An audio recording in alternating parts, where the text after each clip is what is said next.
morning, everyone. Please find a seat.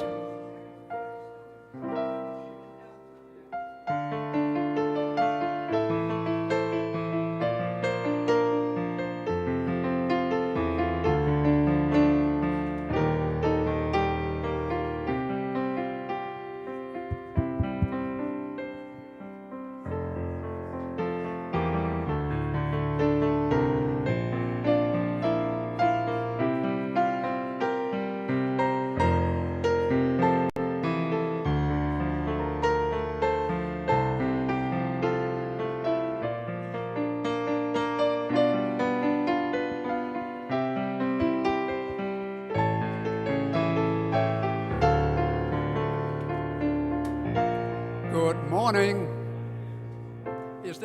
Is this thing working or not? Yeah. I do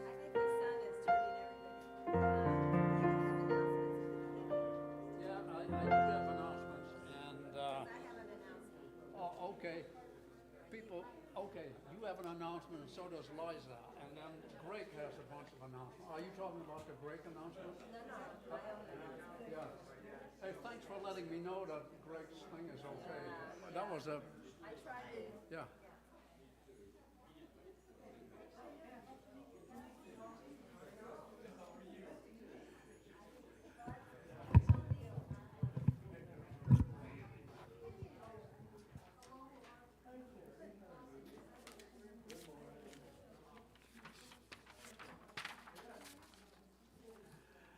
Good morning.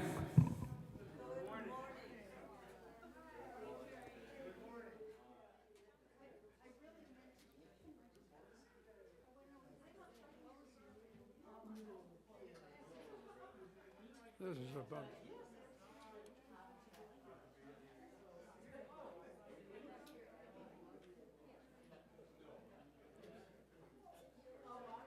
Hey, John, how are you?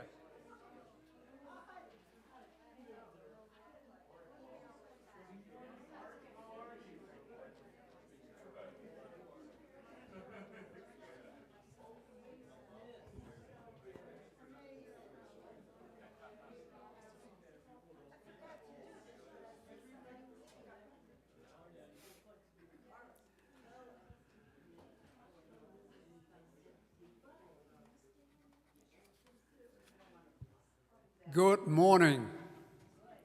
Welcome to Two Rivers Unitarian Universalist Community. I am Jerry Vanderbeek, and I will be serving as worship associate today. We are delighted to welcome back the Reverend Zentian Florence Kaplow, and our worship theme for January is the practice of story.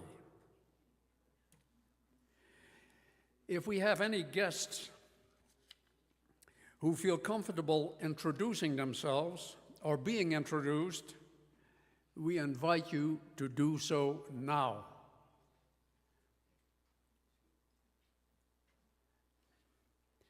And if you prefer to sit quietly, I hope you will feel the warm embrace.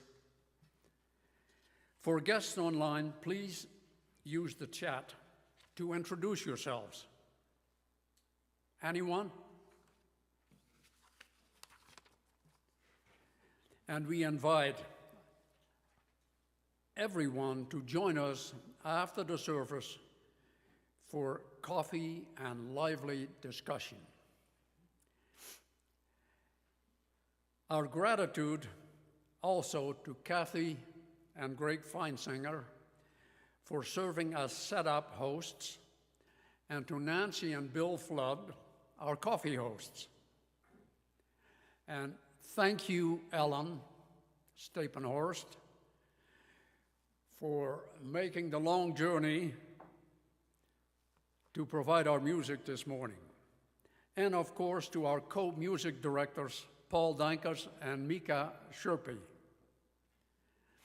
And gratitude to Andrew Ferrier for learning how to fly Zoom and YouTube, allowing people to join us online. If you would like to connect with our community, please leave contact information on the back of the order of service. And we also invite those with pastoral and caring committee concerns to use the back of the order of service as well. Please, a minute of your attention to announcements in your order of service. And I would like to highlight a few specific items. Join us for an engaging and informative talk on optimal diet for human and planetary health with our Dr. Greg Feinsinger, retired family physician and founder of the Center for Prevention and Treatment of Disease through Nutrition. Mark your calendar for Wednesday, this coming Wednesday, January 15th at 7 p.m. at the 3rd Street Center. Dr. Feinsinger will share the latest insights on how plant-based lifestyle can prevent, treat, and reverse many chronic illnesses like heart disease, diabetes, and arthritis. He'll also explore the environmental impact of industrial farming and what it means for our planet. A $10 donation is suggested to support the Center for Human Flourishing, but everyone is welcome to attend. For information, please reach out to Dr. Greg Feinsinger. Don't miss this chance to learn how small changes can make a big difference for your health and the planet. And now I believe there are some brief announcements by Liza and then by Kathy Feinsinger. Thank you, Jerry. I want to remind everybody that it's the beginning of the year and it's a pledge season. And so we encourage everyone to, if you haven't already done it, there's many of you that have, and some of you that have hit obstacles, and Paul is ready to help, and I'm ready to help. But there are paper pledge forms and budget information on the table by the door. And so we want everyone to be proactive with this, and because we have such a wonderful organization and association that is worth supporting, and it does need to be supported.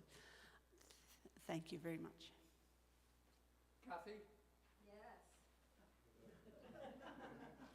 I've been cleaning out our TRUU room back there, and I found. You want to use a speaker? I don't think so. Oh, okay. Now, this is going to be put up for auction next week, so if you want it, you better take it. And there's Subaru keys in it. Oh. $100. And this wonderful hat we found. Is that yours? Oh, okay, yay! All right.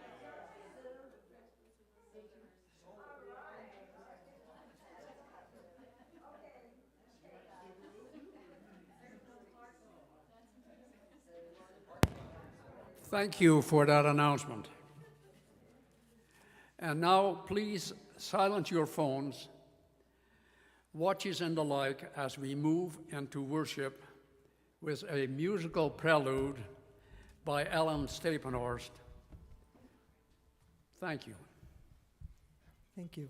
It's good to be here. I would like your help on this one. I need your help on this one. It's a call and response, so I will sing, "Hold on," and you'll sing, "Hold on." Go slow. Breathe deep. Let go. At every moment there is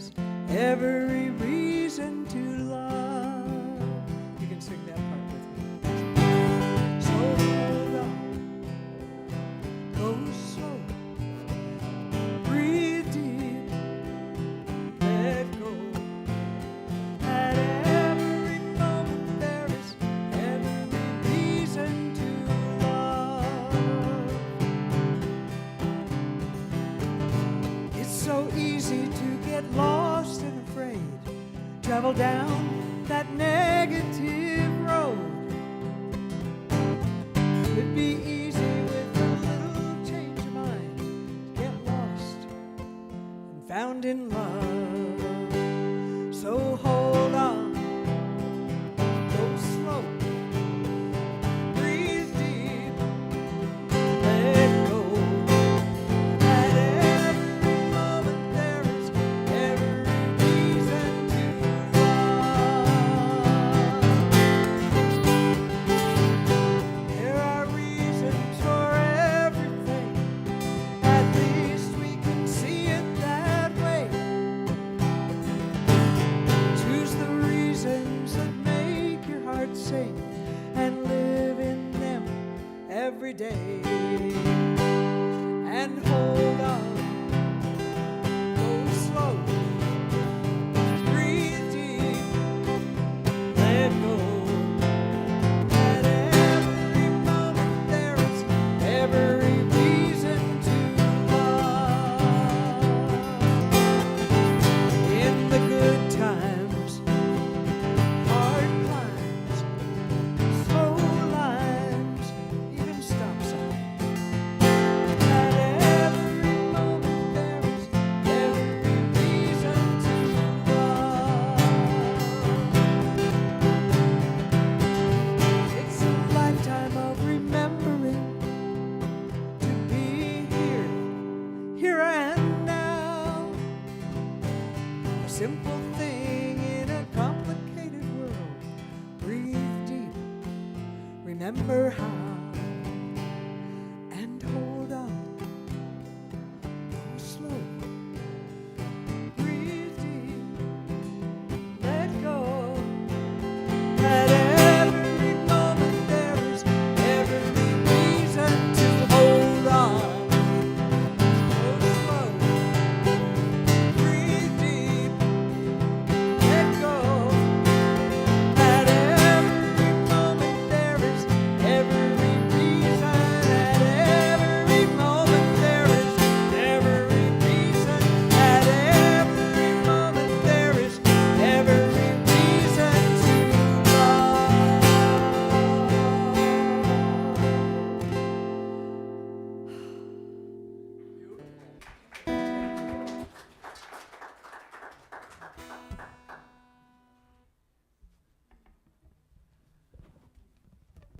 That was truly inspirational. Take a deep breath.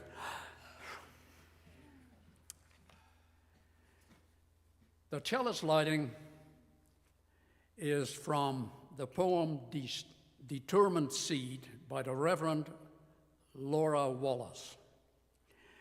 As frozen earth holds the determined seed, this sacred space holds our weariness, our worry, our laughter, and our celebration. Let us bring seed and soul into the light of thought, the warmth of community, and the hope of love. Let us see together, hear together, love together. Let us worship.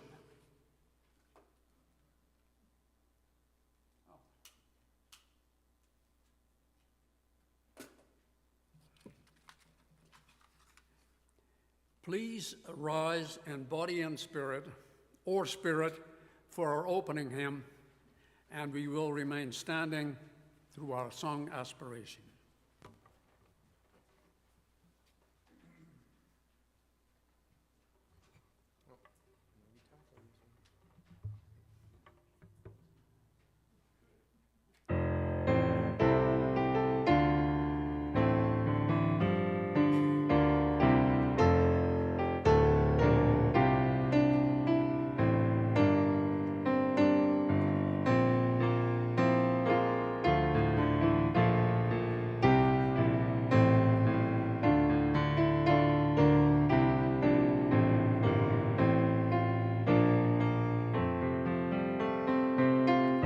Our world is one world.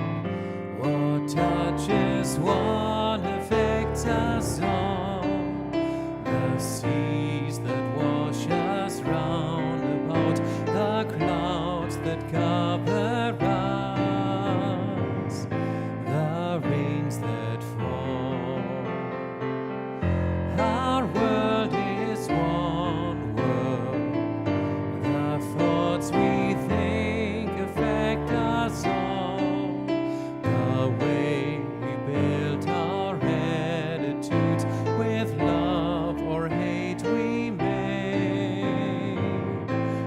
a bridge or wall.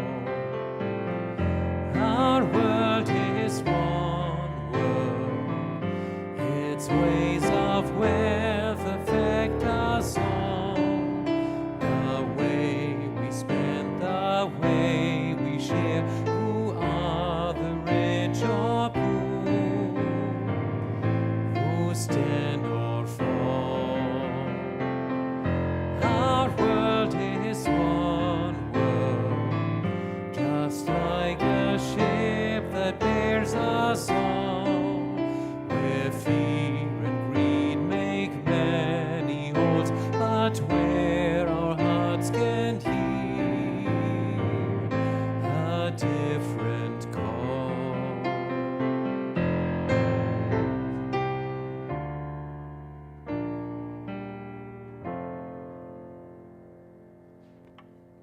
And now let us speak our covenant in unison.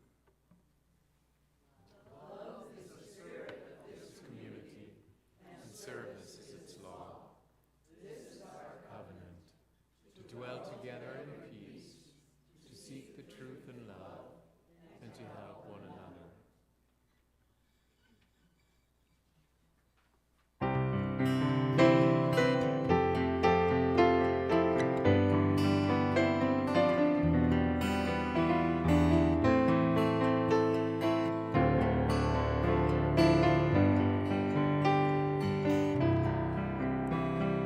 Spirit of life, come unto me. Sing in my heart all the stirrings of compassion.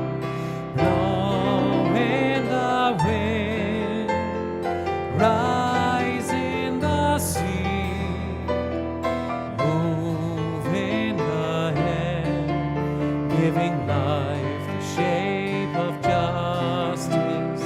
Roots hold me close, wings set me free.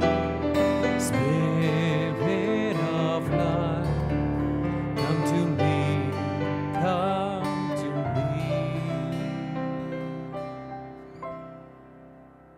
You may be seated. Thank you.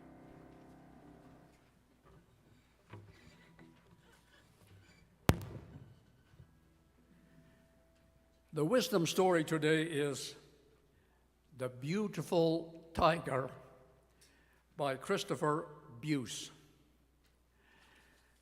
There once was a beautiful and powerful tiger.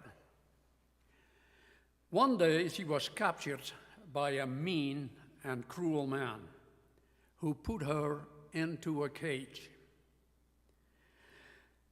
The man kept the cage in the jungle, not far from his house. Every day, he would bring out a bowl of water and some food for the lonely tiger. Sometimes the tiger would see her own reflection in the bowl of water, and she would say, "My, I must be a beautiful tiger." When the man heard her say that, he would lie and tell her, "No, you're not a beautiful tiger. You're very ugly. You are a pitiful creature." Sadly, the tiger would believe the man. Then some days after she ate her food, she would walk back and forth in her small cage and feel energy and power surging through her body. And she would say, "My, I must be a powerful tiger."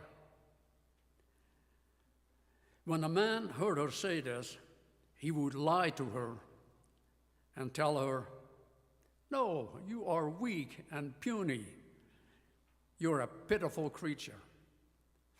Sadly, the tiger would believe the man. Then one day, when the man was nowhere around, a lion happened to walk by the cage.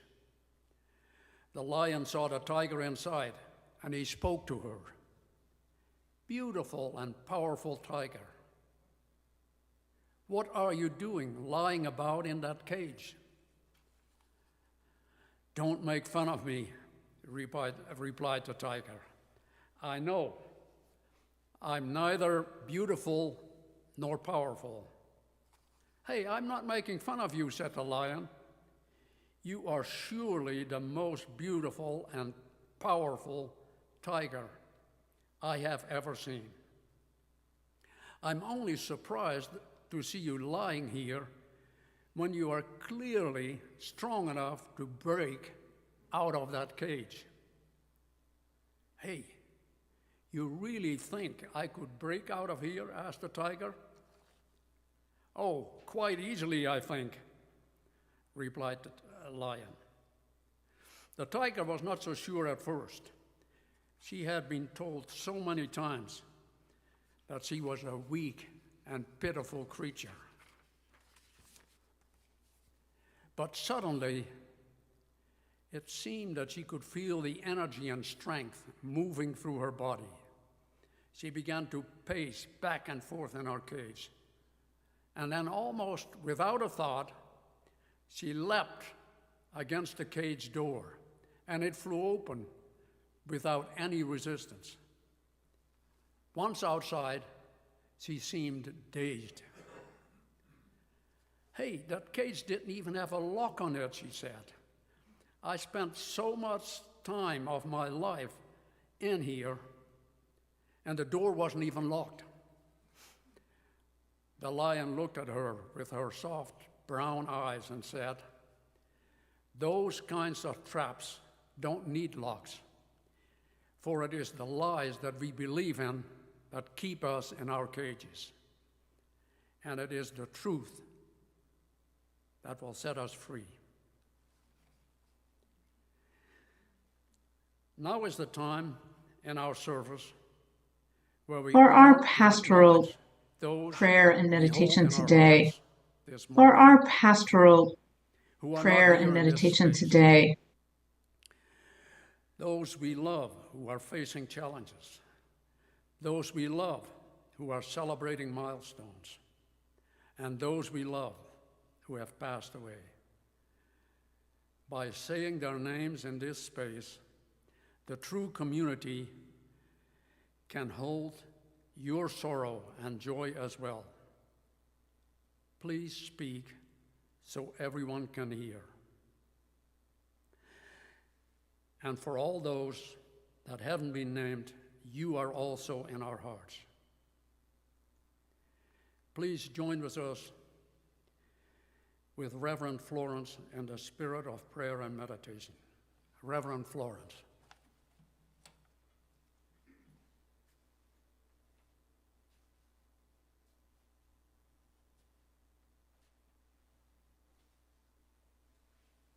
for our pastoral prayer and meditation today, I invite you to bring to mind the suffering that is occurring in Los Angeles as we meet.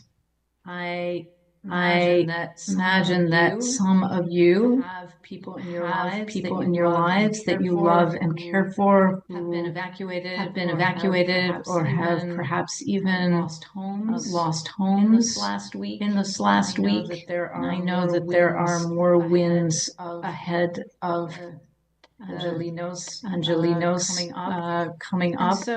And so if you are willing, just close your eyes. You might put your hand on your heart if you want, and really bring to mind the many hundreds of thousands of people affected by the smoke and the fires and evacuations in Los Angeles, all struggling with many difficulties and genuine huge losses, including loss of life.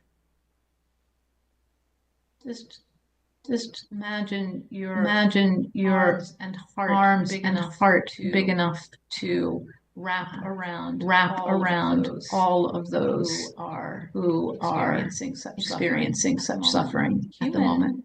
Human and non-human. The wild animals, dogs and cats and horses, all the beings.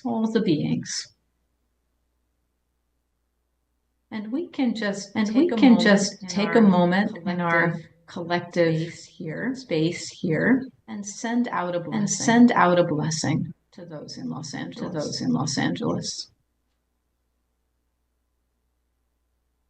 The traditional blessing. May you be safe. May you be protected.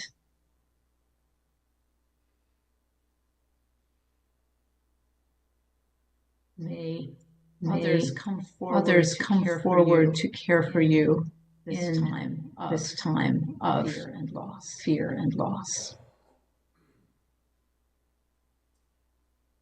May those in power choose rightly. May those who are there to help be able to do the work that they have come to do. The firefighters, the doctors and nurses, the many people who are supporting those in the midst of the flames. Now you can open your eyes. Blessed be.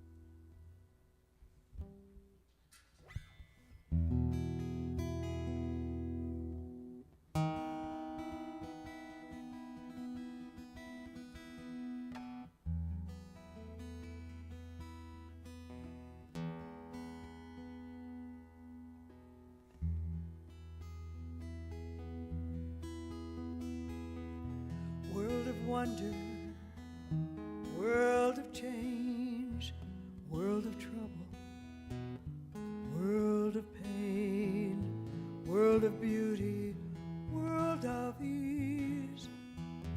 The world is made of stories. The sky is endless, sky is falling, sky is the limit. Sky is calling to me to tell a story.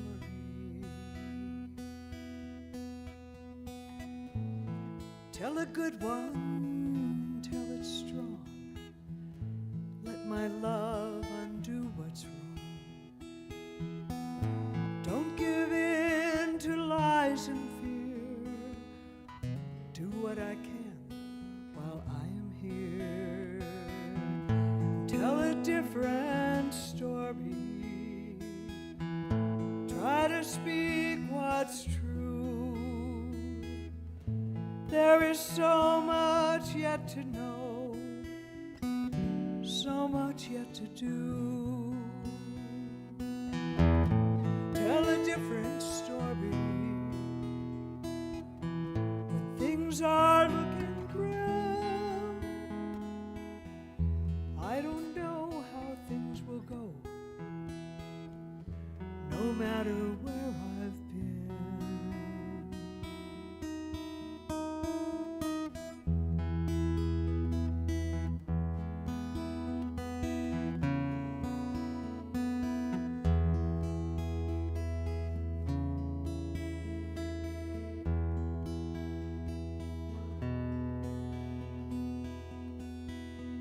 So I will tell a kinder story, hold life while I can. If God is in the circumstance, mine is just to learn to dance with this world of wonder, world of change,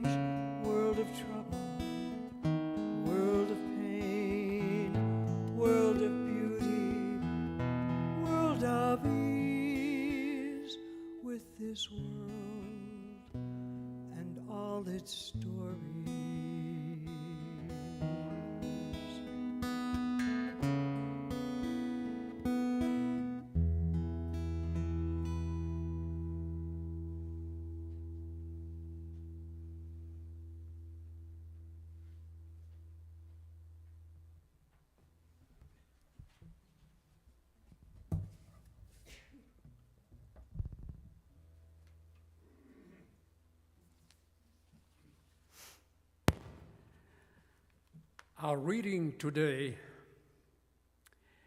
is from a book called The World is Made of Stories by the Buddhist eco-philosopher and teacher David Loy. The poet Muriel Rukeyser wrote, "The universe is made of stories, not atoms." Not atoms? Of course it is made of atoms. That is one of our important stories. What other stories make our world? Creation myth, folk and fairy tales, novels, newspaper features, op-ed articles, internet blogs, talk shows, office memos, obituaries, and birth announcements. How to use manuals. And how are you feeling this morning? What happened during our vacation? What are the plans for the weekend? I grew up by internalizing some of the stories that society provides. They create me, and I reinforce them by acting in ways that validate them. Stories teach me what it means to be a boy or a girl, a father or son, Caucasian or Hispanic, American or Chinese, Christian or Buddhist, the importance or not of school and church, the importance, rarely not, of money, including the best ways to get it and how to spend it. A story is an account of something. Like, what's the story of these unpaid bills? If the world is made of stories, stories are not just stories. They teach us what is real, what is valuable, and what is possible. Whenever we try to peel them all away to discover the reality behind, whatever becomes exposed immediately transforms into a story. We cannot understand anything without storying it. According to a Hindu myth, the world is upheld by the great elephant Mahaputma, who in turn is supported by the great tortoise Chokwa. An Englishman asked a Hindu sage what the great tortoise rests upon. Another turtle, he replied. And then what supports that turtle? Ah, Sahib. After all, it's turtles all the way down. Stories all the way down.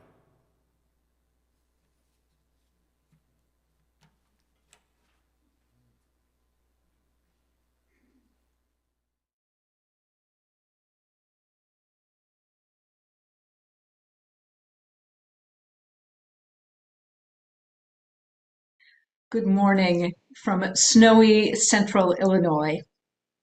Yesterday, I skied from my house on a lovely bluebird day on new snow. And the cross-country skis I used to belong to Tilly, who gave them to me when I was living in Basalt a number of winters ago, because in her 70s, she had decided she preferred downhill. So I was thinking of her and of all of you with great fondness, remembering how I learned to love the snow the winter I was there. Before living in Colorado, all I knew about snow was that it was wet and cold white stuff that hindered getting from one place to another and made my toes hurt from the cold. You taught me a better story about snow, one that I've never forgotten. My neighbor from across the street joined me yesterday. He's been living here for about 10 years longer than I have. And he told me that when they first arrived, it was common for snowstorms to bring a foot or more of snow, which I haven't seen in the 7 years that I've been here. And my neighbor is an agroecologist, and so even without saying anything, we were both thinking about climate change, and the sunny morning got a little dimmer. So today, I want to talk about stories and how thoroughly stories shape our lives, who we think we are, and what we think is possible, and how perhaps we could work more skillfully with the stories that we take in, tell ourselves, and believe. When I was in junior high school in Indiana, I was blessed with a wonderful teacher who introduced us to a number of educational games, including one called Propaganda. And I wish that every American schoolchild learned this particular game, because in Propaganda, players learn to identify 55 different propaganda techniques, all used in everything from marketing to religion to politics. And when you play, you find some freedom from being taken in by propaganda. All these years later, I still remember those techniques and recognize them when I hear them being used. Because propaganda is essentially a form of storytelling, using our human propensity to listen to stories and believe them in order to get us to buy something or do something. I remember wondering as a teenager, what is it that makes us human? In school, they told us it was our opposable thumbs, but that was never very convincing to me. Is it our intelligence? Maybe. Although it seems like every week or two, there's another article coming out describing animal intelligence. Just last week, I read one of those articles about cuttlefish. Perhaps some of you have heard of the marshmallow test, which is a way of looking at cognitive development in young children. And most children, by the time they're anywhere between 4 and 6 years old, they can pass the marshmallow test, but not before. Well, it turns out that cuttlefish can pass the marshmallow test that our young children cannot. But what really got me was not just that, but that the way they set up this experiment was using symbols that the cuttlefish can recognize. That really scared me. So one of the best ways to open your mind to possible stories outside the ones we believe are real is to read science fiction, or speculative fiction, as it's sometimes called. And one of the masters of speculative fiction was Douglas Adams, the author of The Hitchhiker's Guide to the Galaxy. In his world, humans were the third most intelligent species on planet Earth. The second most intelligent were dolphins, but the most intelligent species on Earth was, wait for it, mice. And here's a quote from the book. Mice are in fact hyper-intelligent pan-dimensional creatures whose rodent aspect represents merely a three-dimensional projection of their actual form, and who spend a lot of their time in behavioral research laboratories running inside wheels and conducting frighteningly elegant and subtle experiments on us.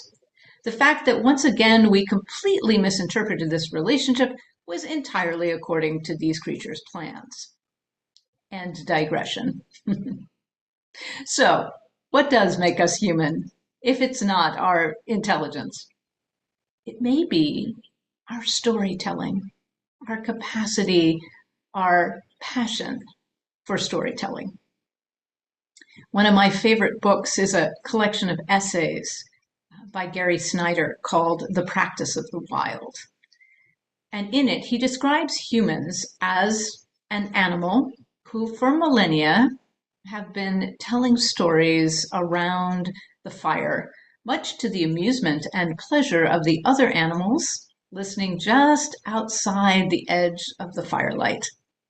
Somehow, that seems intuitively right to me. So there's nothing wrong with storytelling. It's ancient, beautiful.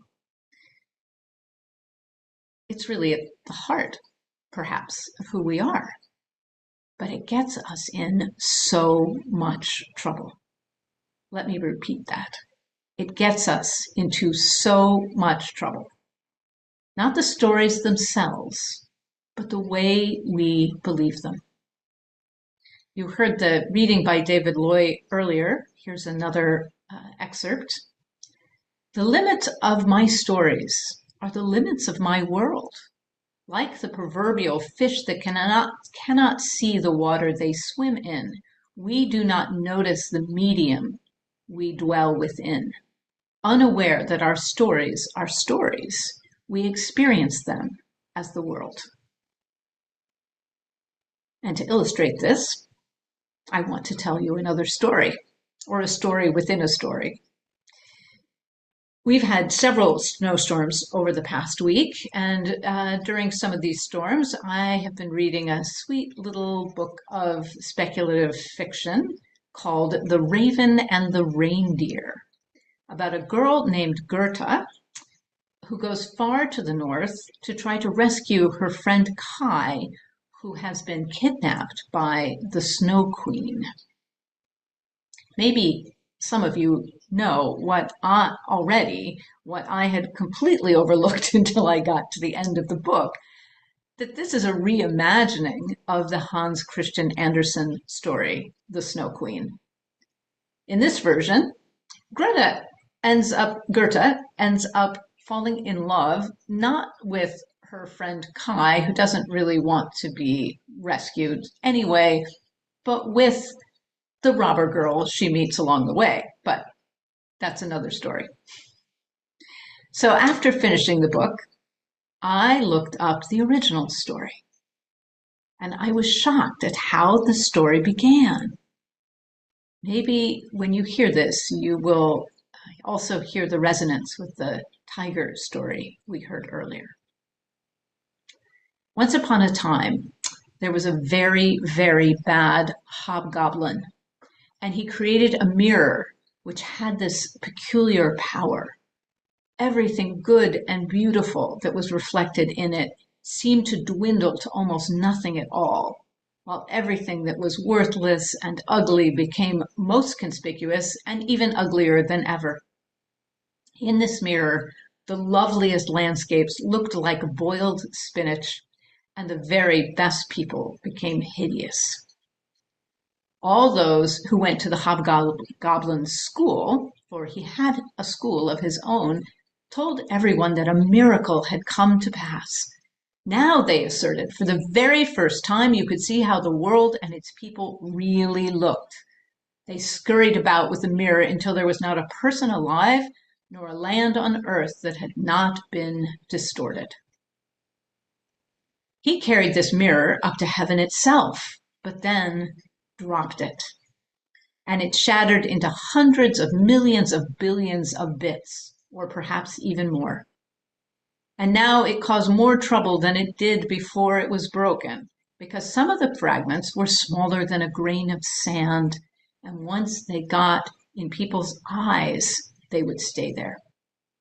These bits of glass distorted everything the people saw, and made them see only the bad side of things. For every little bit of glass kept the same power that the whole mirror had possessed.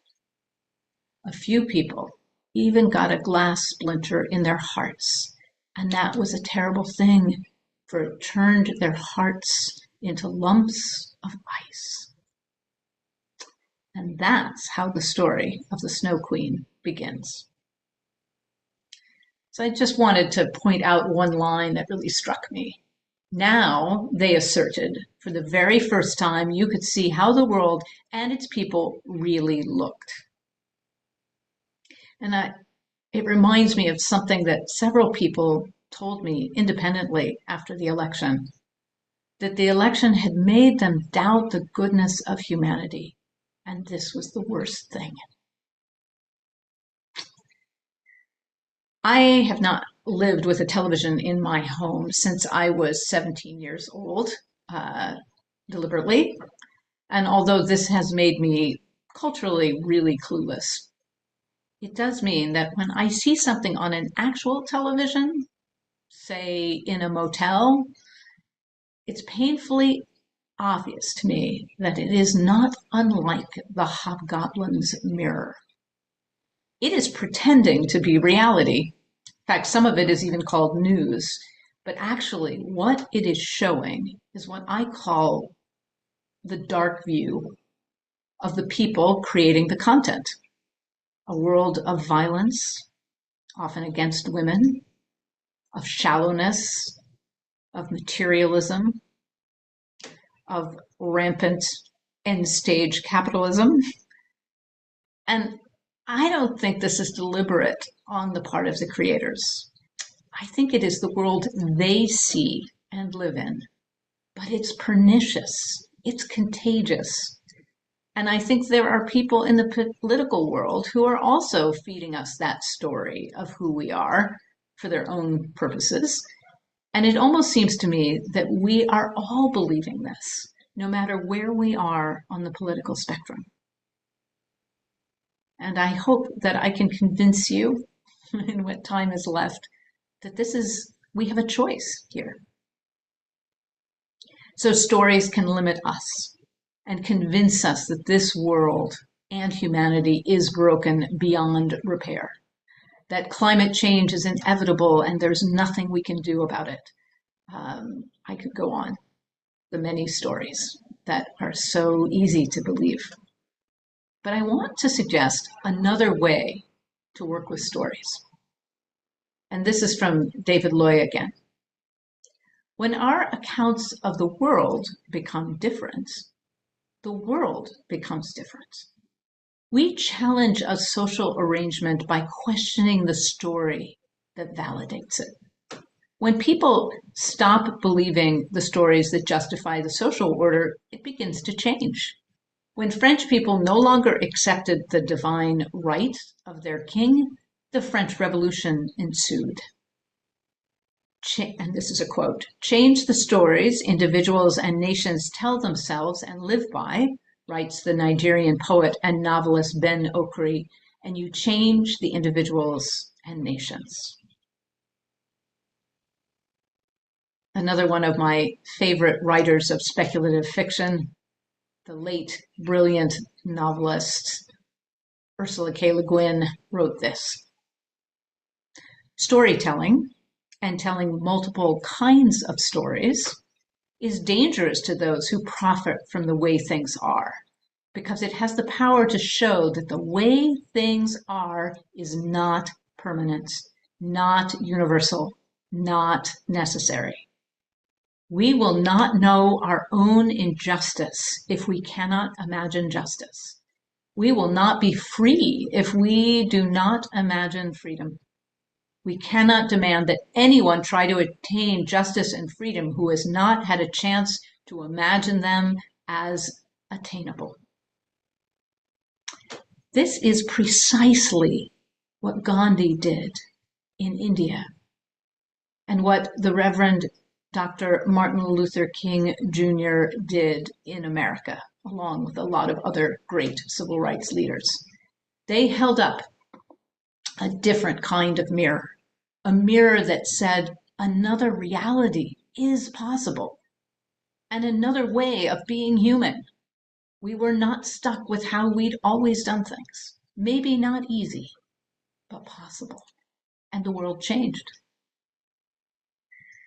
I think I've talked before about Rebecca Solnit's book, A Paradise Built in Hell, one of the books I consider one of my Bibles, which is a very deep historical dive into the aftermath of disasters, challenging the traditional narrative, that traditional story of chaos and mass panic and the worst of human nature coming forward after disasters, with evidence that people typically respond to disaster with altruism, solidarity, and mutual aid. We can see that right now in the stories. Stories, again, coming out of the devastation of the Los Angeles fires and the way people are leaping forward to help one another, to help animals, to be of support in whatever way they can. It is always worthwhile to pay attention to the places where our stories about who we think we are break down and we see another, better possibility. Can we have room within us for the possibility that each of our stories about the world or about other people or those others is a piece of the truth, always partial? But what really matters, what really matters, is how we choose to live, to respond, to treat others, to be in this world. My Zen teacher, Norman Fisher, used to say, a bodhisattva is a kind of great spiritual being, that we could just pretend to be bodhisattvas. And then, well, we'd be a bodhisattva. That is the story we can write ourselves and trust. And this is the opposite of propaganda. This is radical revisioning. We will not be free, as Ursula K. Le Guin said, until we imagine freedom. I could say so much more about stories. This just feels like a beginning, and I know that Erin will be exploring this more, lucky you, over the next couple of Sundays. But I'd like to close today with some words by the first woman abbess of a Zen temple in America, speaking of rewriting an old story. Her name was Blanche Hartman, and this is from her book of talks called Seeds for a Boundless Life. So it begins quoting Mary Oliver. In her poem, When Death Comes, Mary Oliver has a few lines that say, when it's over, I want to say, all my life I was a bride married to amazements. I was the bridegroom taking the world into my arms. And she goes on, this is beginner's mind. Just how amazing the world is, how amazing our life is. How amazing that the sun comes up in the morning or that the wisteria blooms in the spring. A bride married to amazement, the bridegroom taking the world into my arms. Can you live your life with that kind of wholeheartedness, with that kind of thoroughness? This is our work. Just to be here, ready to meet whatever is next without expectation or prejudice or preconceptions. Just, what is it? What is this? I wonder. Thank you.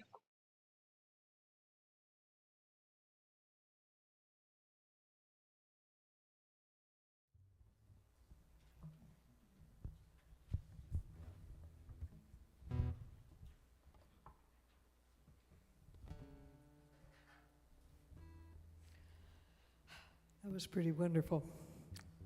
Been thinking a lot about this. Having been in various disasters, I've found that's exactly true. People pull together. That's always been my experience. And I was just in LA, and my family's currently evacuated. So I've been especially feeling this. But here we are. It's a brand new day. Chance to see things in a different way. An open canvas waiting a hand to paint with colors of a promised land. Some of the paints are old but good. Some we won't use again. That's understood. Let's paint a picture of a loving world. Out of this promise, make a pearl. Here we are on this new day with a different story and a different way. A tale of kindness and grateful giving. A true love story of courageous living. This hero's journey that we're all on is going to live on after we're gone. Each step we take leaves a trail to help the next ones and to tell our tale. This is what we came for. This is who we are on this brand new day. Let's make a start with an open mind and a loving heart.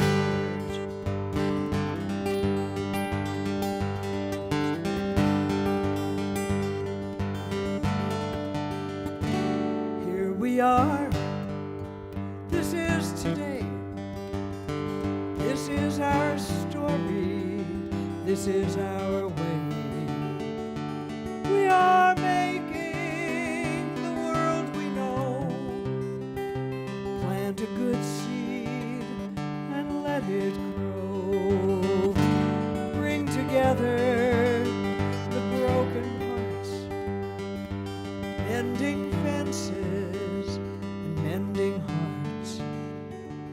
Give yourself some kindness too, that it will keep you the whole year through. This is what we came for. This is who we are on this brand new day. Let's do our part with an open mind and a loving heart, an open mind and a loving heart.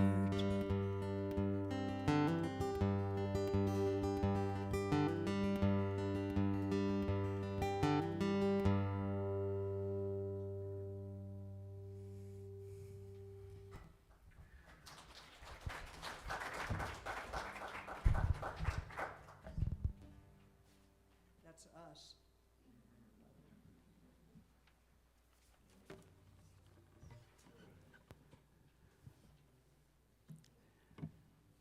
And now the story of the offering. We will, we will now receive an offering for the support of this religious community and its work in the world. You are invited to give generously and joyfully as you are willing and able.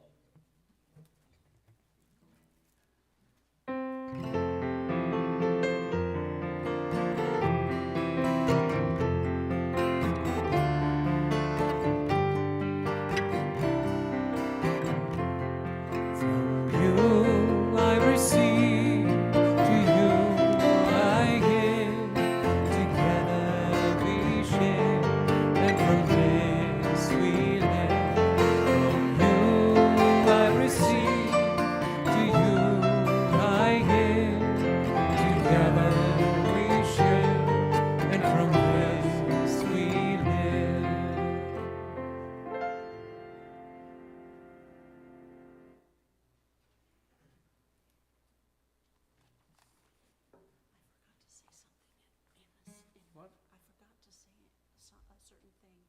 in the announcements, so. Okay, go for it. All right.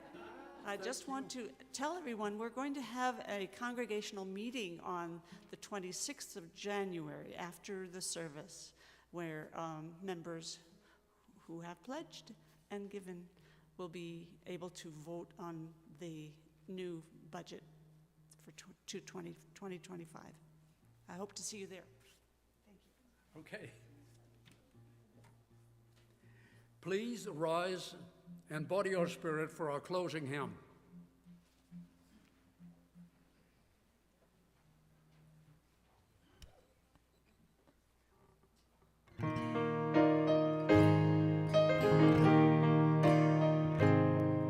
For all that is our life, we sing all things in praise.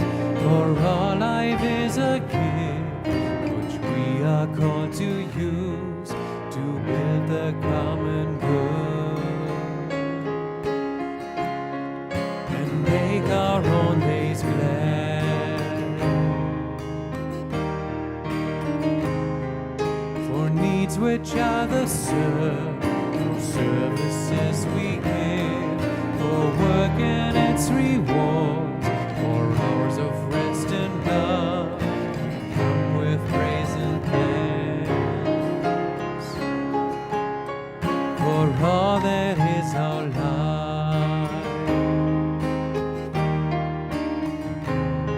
For sorrow we must bear, for failures, pain and loss, for each new thing we learn, for fearful hours that pass, we come with praise and thanks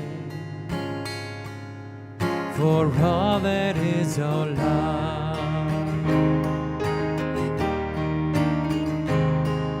For all that is our life, we sing all things in praise.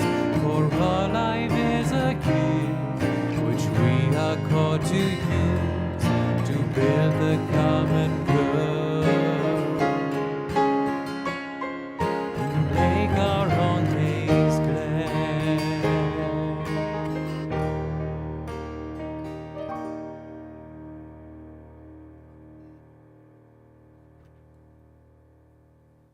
Please be seated.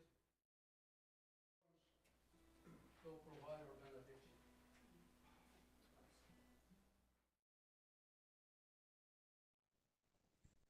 May you find the story in your heart that is deep and true and wise and compassionate.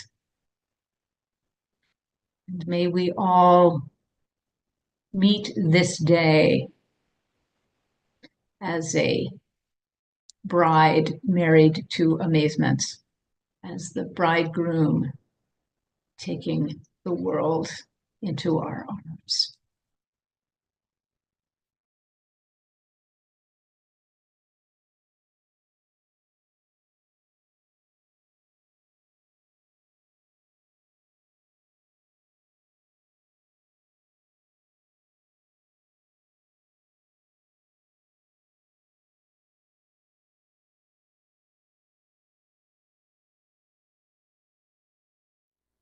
Or the fires of commitment.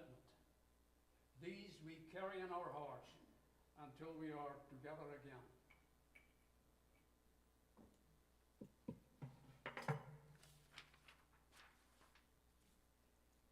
Please rise in body or spirit and join hands for our sending forth song.